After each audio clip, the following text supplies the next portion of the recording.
This is a stretch. This may be even a leap, right? But let's try and connect the dots here. And let's assume that A, he survives this, and B, come November, he emerges victorious, and we get Trump 2.0. What do we know about him, his foreign policy advisors or team, and how they are looking at China right now? Under Trump 1, I know they talked the talk about what your book is about, the Asia pivot, but in terms of walk the walk, I'm not so sure. What about this time?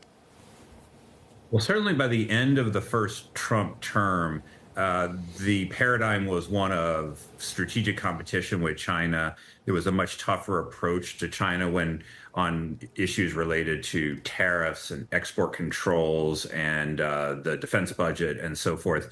And, maybe counterintuitively, the Biden administration's approach to China is much closer to the late period of the Trump administration than it was to the Obama administration.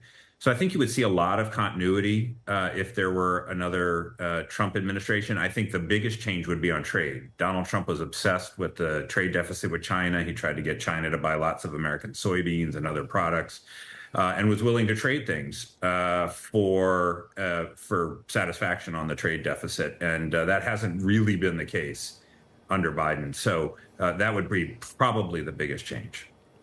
Yeah, Richard, I know, in your book, you're saying that one of the great opportunities lost over the last 10 years by the United States is on the trade front with China. I mean, one of Trump's first acts in office was to pull out of the TPP, right?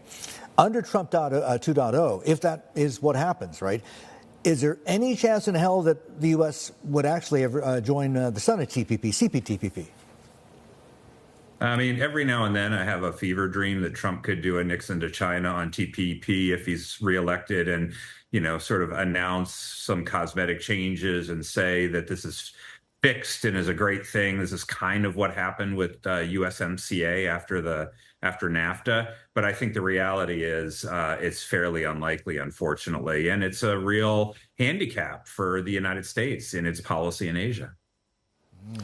Richard, very quickly, we've got 1 minute left. What do you think America's strategic rivals, Russia and China, make of the developments in the last 24 hours, these deeper divisions that threaten the United States?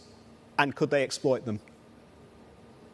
Well, they're both possessed by the belief that a more divided America is less able to generate power, less able to threaten them, less able to counter what they would like to see obtain, and less able to compete with them. So the more divided we are politically, the better for them.